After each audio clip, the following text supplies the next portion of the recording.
The broadcast is now starting. All attendees are in listen-only mode. Good evening, everyone. Welcome to this webinar on nutrition and supplements global calcium intakes, which is going to be presented by Professor Peter Ebeling tonight. Professor Peter Ebeling, thank you for your contribution and your time to present to our audience, which is coming across almost 27 countries tonight. So we're going to have a very good representation of Asia Pacific. As a general introduction to the audience, for the one who don't know of Professor Peter Ebeling, he's the head of the Department of Medicine School of Clinical Sciences at Monash Health University. He was the inaugural director of the Australian Institute of Musculoskeletal Science, and in 2015 was made an officer of the General Division of the Order of Australia for distinguished service in the field of bone health. For those of you who are not familiar with the concept of webinars, this session is going to last for 1 hour in total, from which 40 to 45 minutes will be dedicated to his presentation, and then we'll open the floor to 10 to 15 minutes questions, which Professor Ebeling will answer to his best ability. Professor Ebeling, thank you. You can start your presentation now. Well, thanks very much, Alexander, for that introduction. And I'd like to welcome you all here on a Thursday night to talk about nutrition and supplements and global calcium intakes. So what I'd like to do throughout the presentation is go over a few objectives. And these are describing the IOF Global Calcium Map, which I was involved in formulating, implications of meeting calcium requirements, the IOF Global Vitamin D Map, which is complementary to the calcium map, safety of calcium supplements, and how we can come away with recommendations for our individual patients, including addressing some of their concerns. So I think why osteoporosis is important is really because of the changing demographic of all countries around the world. But the impact of this changing demographic with an increase in the world population aged 65 years and older is really going to be felt most acutely in Asian countries. And here we can see in the graph of different parts of the world that there really is going to be an explosion in the population of people aged 65 years or greater in Asia from 2025 to 2050, so that by 2050, more than 900 million people living in Asia will be aged greater than 65. And it really far outnumbers the demographic in any of the other countries around the world. So what we think is the implication for osteoporosis is that there's going to be a real majority of hip fractures occurring in Asia in 2050, as shown in the pie chart here. Whereas we see in 1990, just over 31% of hip fractures occurred in Asia around the world, but this will increase to about 51% in 2050. And the relative numbers in the other countries will diminish, with North America decreasing from 20.9% to 11.9%, and Europe similarly. So this is really why the International Osteoporosis Foundation is focusing on Asian countries, because we really need to address this increase in hip fractures. So if we think about China alone, and if we look at the hip fracture rates in Beijing, these are really rising rapidly in both men and women aged 70 years and older, as shown here. So if we contrast the rates of hip fractures from 1992 in women to 2002 to 2006, we can see this exponential increase, and they're shown in the open and closed circles. Whereas with the closed squares and open squares, these represent the increases in men, which are also substantial. Now, why is this happening? Well, one reason is the increasing age of the population, but the other one is the changes induced by urbanization, including less exposure to ultraviolet rays to generate vitamin D, and this can be due to increased pollution in urbanized environments, and also apartment dwelling, and also a more sedentary lifestyle compared with living in the country. So all of these things might be contributing to these rapid increases in hip fracture rates in China and other parts of Asia, but demonstrated here from data from Peking Union Medical College in Beijing.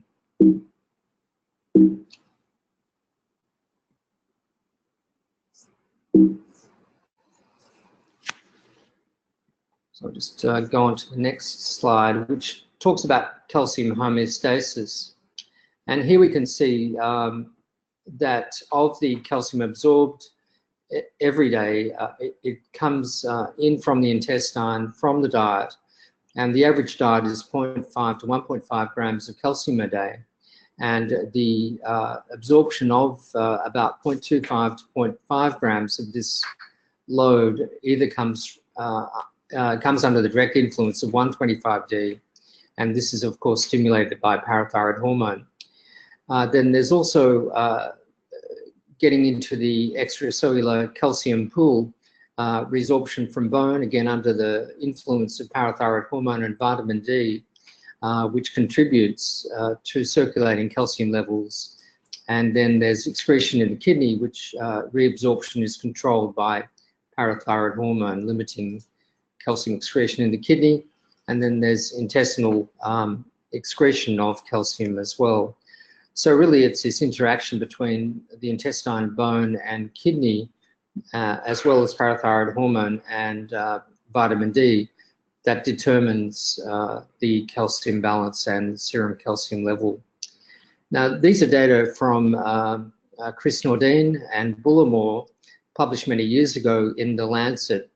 And these are looking at hourly fractional rates of active calcium absorption, or alpha. And one can see that both in males and females, that after the age of 50 in females and about 60 in men, that there's a gradual decline in active calcium absorption, which is under the control of the active form of vitamin D, 125-dihydroxy vitamin D. Many years ago, when I was at the Mayo Clinic, we were the first to study the concentrations of intestinal vitamin D receptors. And we found that there was an inverse correlation between the receptor concentration and age. So one can see a decline in the vitamin D receptor concentrations in the intestine, and this was associated with a slight increase in the 125D levels to compensate. So this implies that with aging, there's intestinal resistance to the active form of vitamin D that could contribute to this decline in active calcium absorption with aging. So there are physiological effects of increasing the calcium intake on parathyroid hormone and bone turnover in older women. And this just shows in the elderly, if we have a normal calcium intake and increase this to a high calcium intake, that this has the effect of reducing parathyroid hormone levels to levels that really correspond to those seen in younger individuals.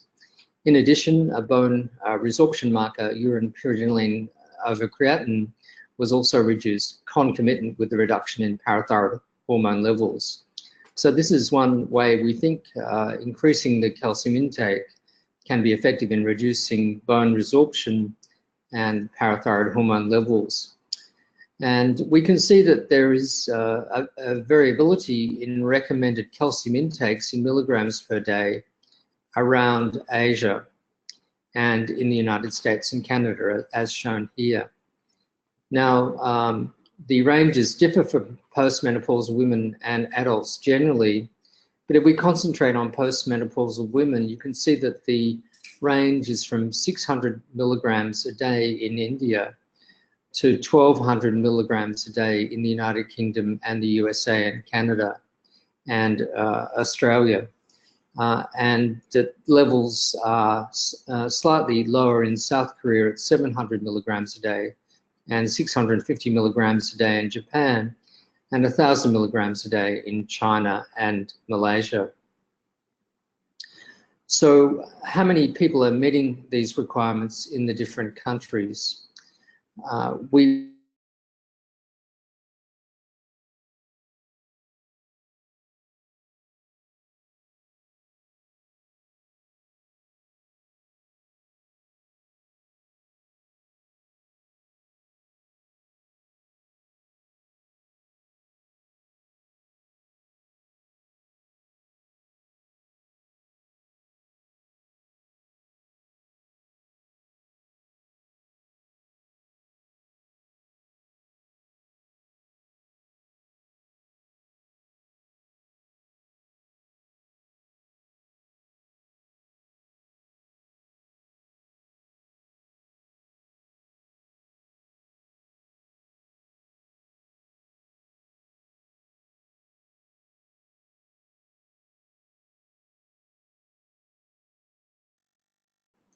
and Brazil. And this was done in collaboration with the director of the Brown University Evidence-Based Practice Center in the United States. And what we did was a literature search of databases that are shown here. And we wanted to find out national data reporting average dietary calcium intake in adults. And it was really important that these were, wherever possible, population-based, including healthy men and women aged greater than 18 years, published since the year 2000. The priority was given to large national surveys, but we also included convenience samples or smaller or older studies where other larger studies weren't available. And we definitely excluded children and institutionalized or hospitalized adults and pregnant or lactating women. So the search results yielded nearly 9,800 abstracts which were screened, 478 articles were retrieved, and eventually we were able to derive data from 74 countries for the map. And this just shows the results of the dietary calcium intake in adults. And what we can see here is shading representing dietary calcium intake in milligrams a day. And the red countries are really concerning because the intakes in these countries is less than 400 milligrams a day, whereas the next level up is shown as a sort of burgundy color at 400 to 500 milligrams a day. Orange is 500 to 600 milligrams a day, and the brown color is 600 to 700 milligrams a day, yellow 700 to 800 milligrams a day, green 800 to 900 milligrams a day, and light green 900 to 1,000 milligrams a day, and the very dark green of more than 1,000. Now, it's perhaps not surprising to those of you on the call that there is clearly a focus of very low dietary calcium intakes in Southeast Asia and also in South Asia, with China, Singapore, Indonesia, Malaysia, Vietnam, Thailand, and Papua New Western Irian, all having very low dietary calcium intakes or low calcium intakes. And the other countries around the world in this region of dietary calcium intake are Argentina, Colombia, and some African countries such as South Africa. But we can see that the European countries, by and large, have higher dietary calcium intakes, as do the United States, Canada, and Australia. So we just focused on Asia, and I think we should, because this is the area that we're concerned about. because of the future risk of hip fracture, that by and large, all the countries where we could do the survey have dietary calcium intakes that are below 600 milligrams a day. And this is really why we need to focus on this part of the world, the Asia-Pacific region. So, for example, if we look at the data from calcium intakes in China, which we used in the map, this is from the 2002 China Nationwide Nutrition and Health Survey, which included nearly 69,000 individuals. And what we can see with the urban dietary calcium intakes, that these were slightly higher than the rural by only about 51 milligrams a day, but they're far below the recommended levels for China. So that most people are having calcium intakes that are below the recommended level. Now, as well as the absolute calcium requirement, there are several factors that can influence calcium absorption. Now, there can be reduced intestinal absorption as well as with aging if you have a lot of phytates or oxalates in the diet.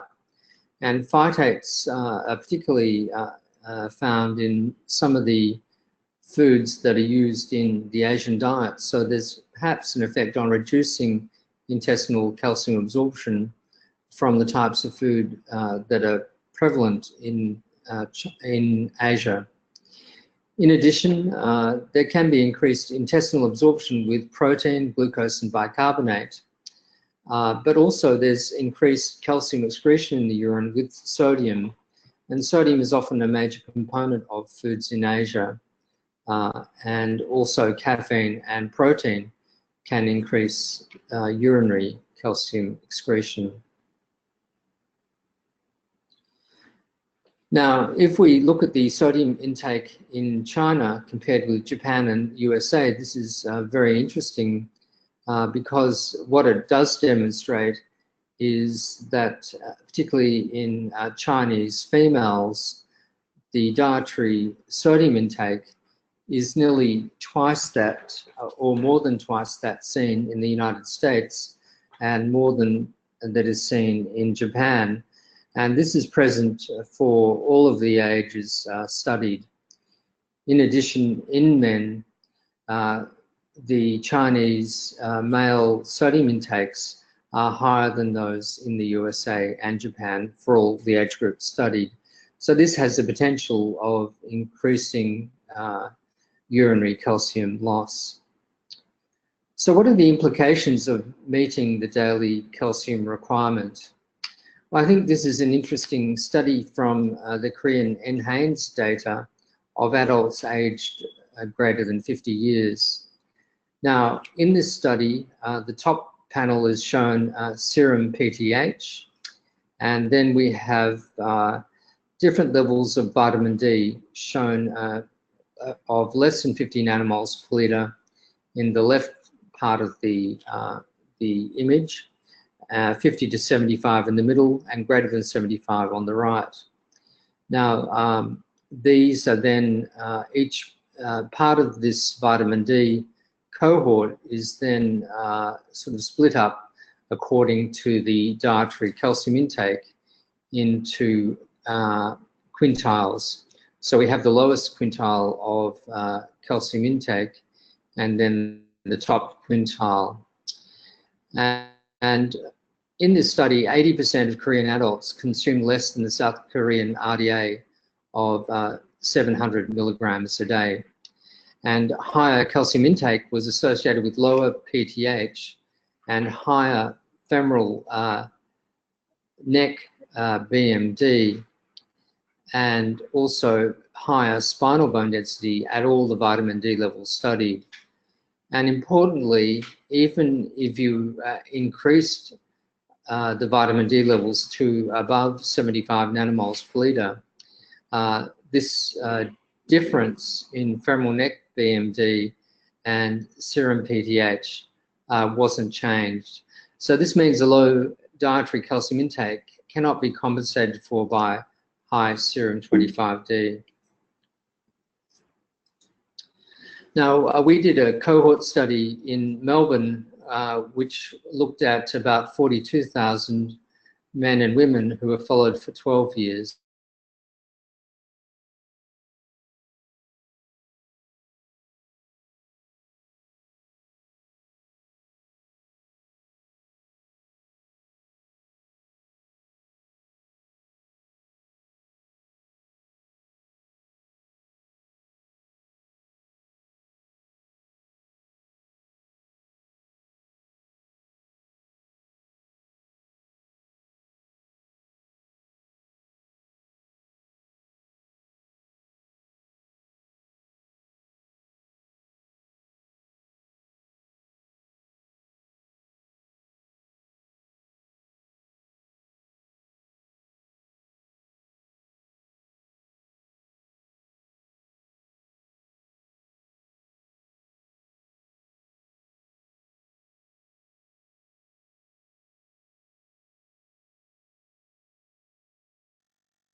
Of serum 25D levels in adults aged greater than 18 years of age.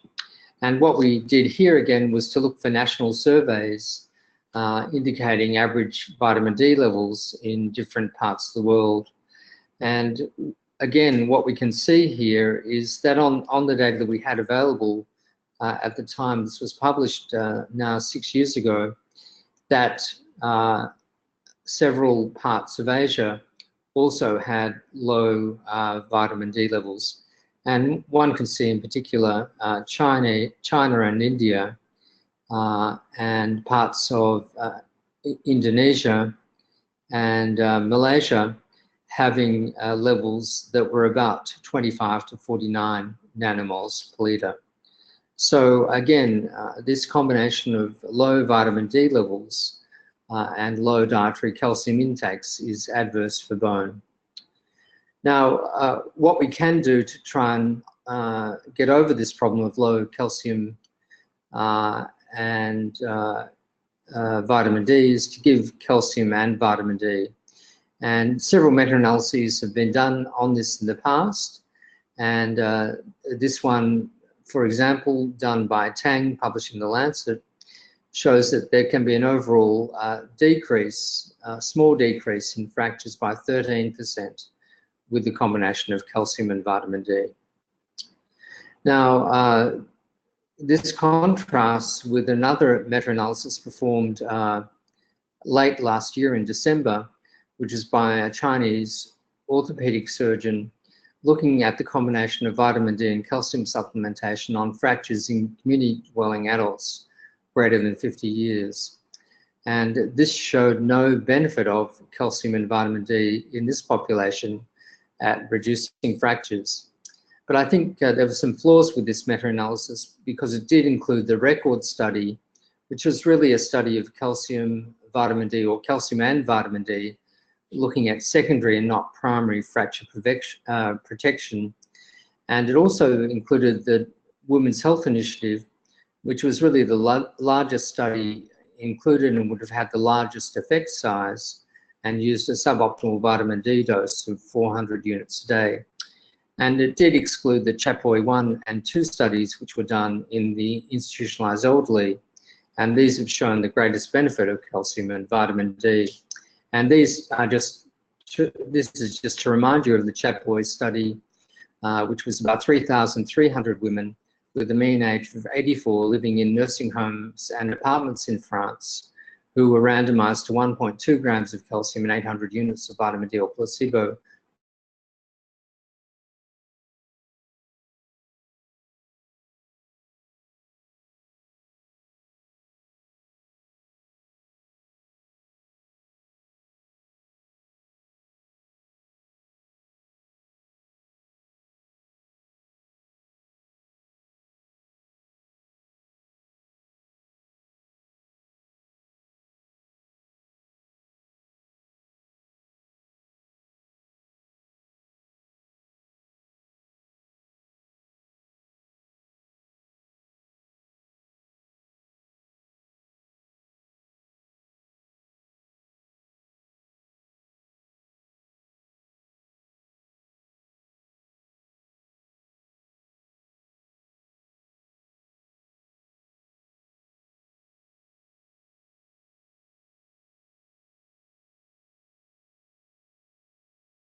in hip fractures as well. But again, the magnitude of these decreases in fracture risk tend to be low for calcium and vitamin D. Another meta-analysis was just done 2 years ago by the National Osteoporosis Foundation. And in this study, they found that all fractures were reduced by about 15% in this study, looking at the effects of calcium and vitamin D on fractures in a meta-analysis. So now I'm going to talk about the safety of calcium supplements. Now, there can be an effect on food versus supplemental calcium and kidney stone risk in women. And this has been shown in the Harvard Nurses Study, which included about 92,000 women aged 34 to 59 years, where they had 864 cases of kidney stones. Now, here there was actually a reduced risk of kidney stones with increasing food calcium, but a significant increase in risk of kidney stones with calcium supplements of more than 500 milligrams a day. So once again, it really emphasizes that benefits of calcium are best seen by increasing food versus supplemental calcium. And if we think about kidney stones in the Women's Health Initiative, there was a hazard ratio of about 1.2 increased risk in kidney stones, but we have to remember that these women had a high mean baseline calcium intake of 1,150 milligrams a day. And this is not somebody I'd really want to receive 1,000 milligrams of calcium a day and 400 units of vitamin D as were administered in this study. And I think we have to take that into account when looking at the increase in kidney stones in the Women's Health Initiative. Another effect of calcium supplements is a potential increased risk of myocardial infarction. And this really began from a study from Auckland University. And this showed safety endpoints of a study of a randomized control trial of about 1,500 older women consuming 800 milligrams of calcium from food, who were then given 1,000 milligrams of calcium as citrate versus placebo over 5 years. And you can see that in this first study, there was actually a non-significant trend for an increased risk of myocardial infarction. Now, this has not been seen in all studies, and this is a recent meta-analysis from Joshua Lewis, published in JBMR, of 18 trials, including about 64,000 postmenopausal women, where really the effect on myocardial infarction was a null effect overall. So there are some conflicting data on this. And I think if we look at the subsequent individual patient meta-analysis done by Auckland University Group, they did find an effect of the baseline dietary calcium intake, so that individuals who had a dietary calcium intake of less than 804 milligrams a day didn't have this increased risk of having myocardial infarction or stroke. So how can we then make recommendations for individual patients? As I said before, some of the evidence really points to meeting dietary calcium intake requirements from food sources wherever possible, because it may be that the health benefits are greater than taking supplements. But not all patients can get their calcium from food. So we do need to add a calcium supplement, 500 to 600 milligrams a day as needed to reach an intake requirement of 800 to 1,000 milligrams a day. And obviously when we think about the dietary calcium intakes in many Asian countries, it's just that they're not meeting their daily requirement from food alone. and many of these people will need to take a supplement. So I think when taking a supplement, we really need to consider the dose and the timing, and this will depend on the type of supplement being used. Now, absorption for calcium carbonate is more uniform if it's given with meals. However, if you use calcium citrate instead, it doesn't depend on gastric acidification to be absorbed. So it is particularly useful in older individuals or those on proton pump inhibitors or those who have atrophic gastritis. So if we think about the increases in urinary calcium in the second 2 hours after an oral calcium load, expressed as milligrams per deciliter of GFR, what we can see is the excretion is higher with calcium citrate than calcium carbonate at every calcium load, expressed here as grams. So this becomes to be significant when the calcium load is 500 milligrams. So the absorption efficiency is nearly twice as much as with calcium citrate as calcium carbonate. And so we tend to use about half the dose of calcium citrate as instead of calcium carbonate. And then we can also look at the effects of calcium absorption from calcium carbonate in relation to a meal. And this just shows, again, looking at the active fractional calcium absorption from a 250 milligram load of calcium carbonate, and these are very old data from Bob Heaney, we can see that it's more uniform and slightly higher if taken after a meal when there's the presence of gastric acid. So I'd just like to conclude then, and then we'll open up for questions. We've left a lot of time for questions today because I'm sure you'll have several of them. That we know calcium is particularly important for bone growth and skeletal consolidation and attainment of peak bone mass in children, and preservation of bone mass in older adults in particular.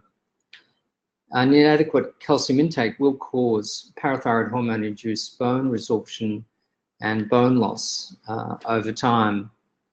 And we know that calcium in combination with vitamin D lowers the risk of fracture in older adults with inadequate intakes and low vitamin D levels. And this is particularly prominent in those living in nursing homes who are institutionalized. We know meeting the calcium intake requirement poses no known risks. And the calcium intake in China, for example, is less than half the current amount recommended.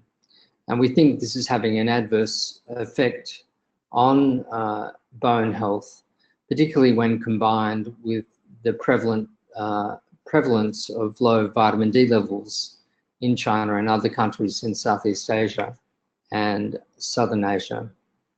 Now, we think increasing calcium intakes throughout the lifespan is really likely to be an important public health strategy for improving bone health.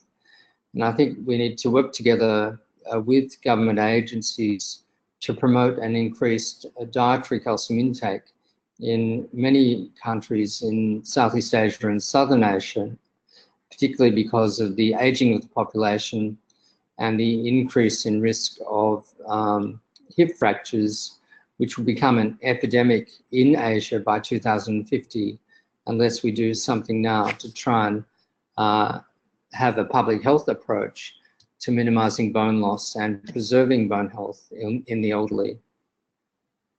So thank you very much for listening today. This is just a picture of where I work at Monash University in Melbourne and my team. And I'd now like to open up the floor for questions. And we've left a lot of time for questions today so that we can cover any areas that you were thinking would be important. Thank you. Thank you, Professor Peter Ebeling, for your presentation. It was very informative. I can see now we already have 2 questions coming in. I will read them out loud. One from Kathleen Cody. Does the information you shared about Asian countries translate to Asians who migrate to other countries? Sorry, I couldn't hear all of your question. It broke up. Does information you shared about Asian countries translate to Asians who migrate to other countries? Yeah, that's a great question. That hasn't been studied conclusively, but probably it does, because I think their dietary patterns will probably remain the same when they move to other countries within the region. So I suspect that they probably will remain the same, and they could be at increased risk when they migrate. Thank you. Another question from Yer Lil. Do you recommend monitoring calcium intake using 24-hour collection or calcium crate ratio? Yes, that's a good question as well. So usually we find that the 24-hour urine excretion will be low in people with reasons for sort of low calcium intakes or calcium malnutrition that might be due to vitamin D deficiency or low dietary calcium. The calcium creatinine ratio might also be a good way to look at that on a spot urine, but there's probably more variability with that. So I'm not sure how valid it is compared with the 24-hour urine collection. But I know that when we look at it in the clinic, that there is more variability with the calcium creatinine ratio. But probably both could be useful. Good, thank you. Another question for Marianne Walsh. For those that consume fortified dairy alternative in place of milk, is the calcium absorption lower? So that's in alternatives to dairy milk that are fortified with calcium, like soy milk and almond milk. Is that the question? I do. Oh yes. Well, it's not. Yeah, I think. Yes, it's. Yeah, I think there's no reason to think that calcium wouldn't be absorbed effectively from those products. So I know here in Australia we have soy milk, it's very popular, almond milk, oat milk, and cashew milk, and they're all fortified with calcium. So I think the calcium will be absorbed from those alternative milks just as well as it is from dairy milk. One thing that may vary from country to country is vitamin D fortification of foods. So in some countries there's mandatory vitamin D fortification, but there tend to be very few countries. One success story has been Finland. In other countries it's voluntary and it's not uniform. So in particular in Australia, what we find is that it's not mandatory here.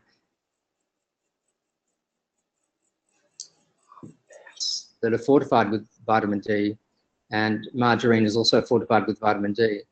So what that means at a population level is you don't increase the vitamin D levels very much by doing this. But in countries with mandatory fortification, we find that you can increase the population level of vitamin D above 15 nanomoles per litre.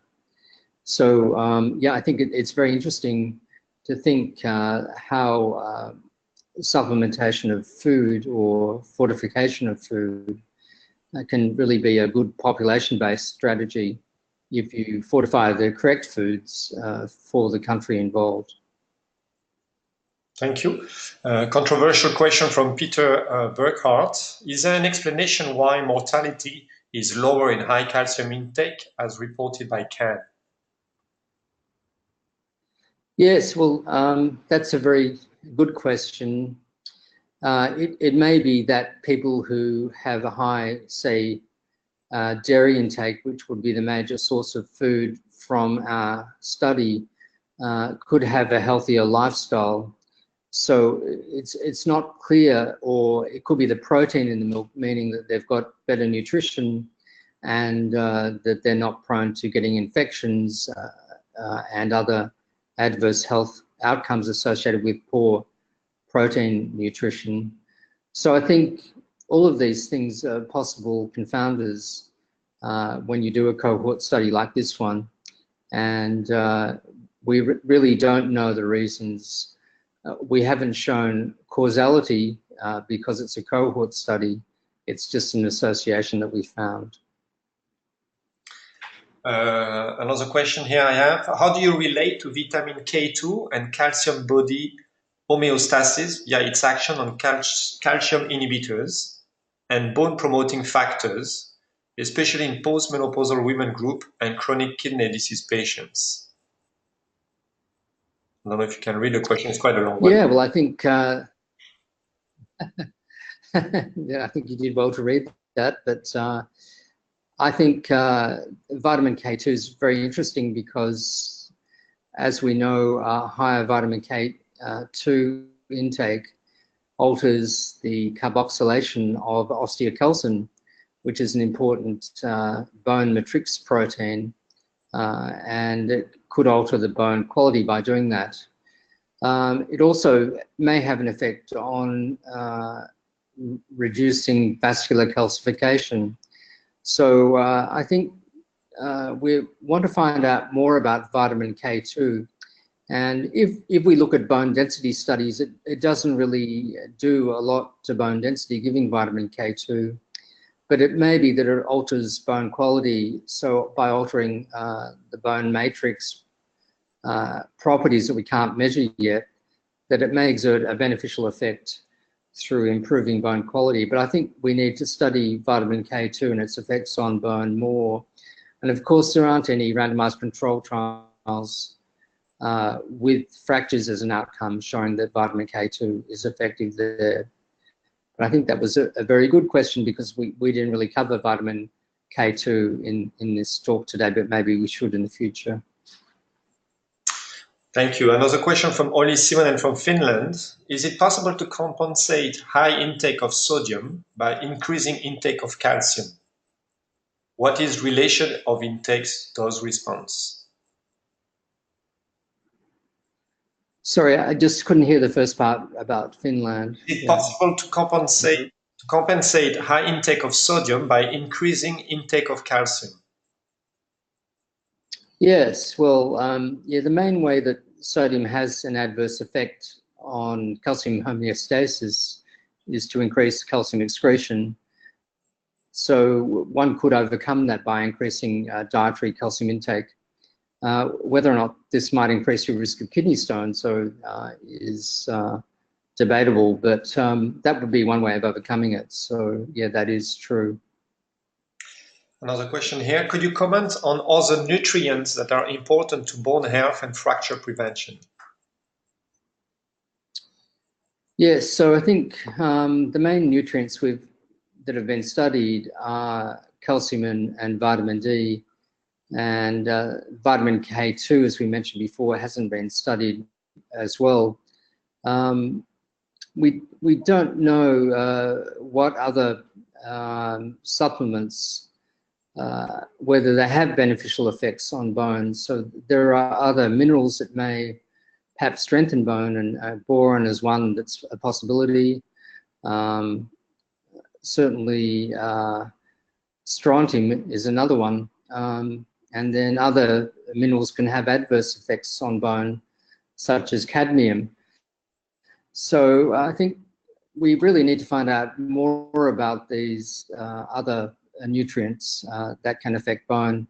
And certainly protein is very important as well. So having a high protein intake does protect you as well from developing low bone mass later in life. So it's really a combination of all of these things that's important.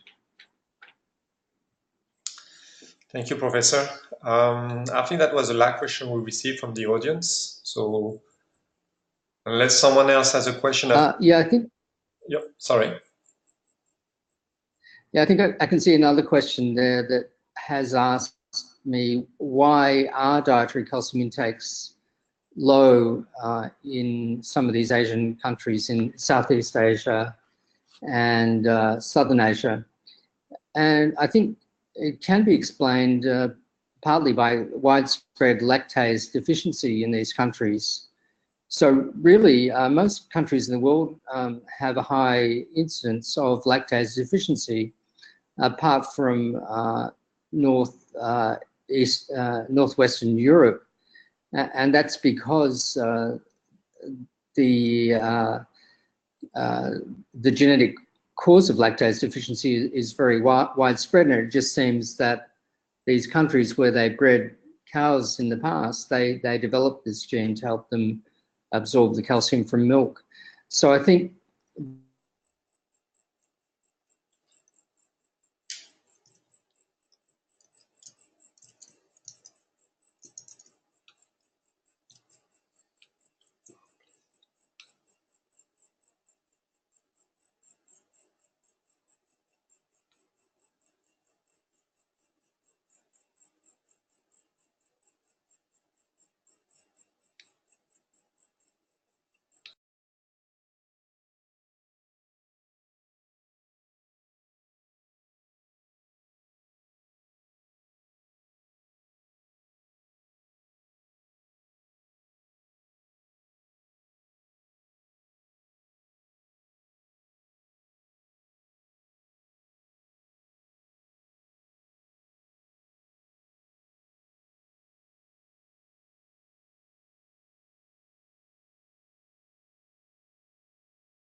of calcium malnutrition in Southeast Asia and Southern Asian countries.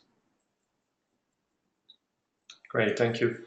I've got another question here from Kathleen. I understand from some Asian patients that they get their calcium from bone broth made from cooking bones for sauces and not milk.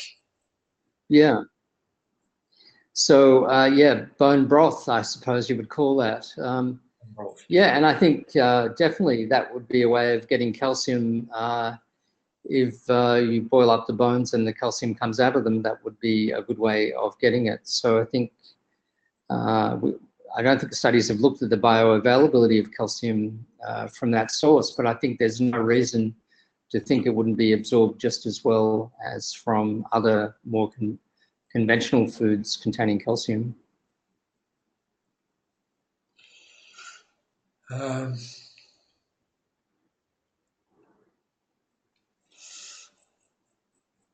think there is no more questions. Do you?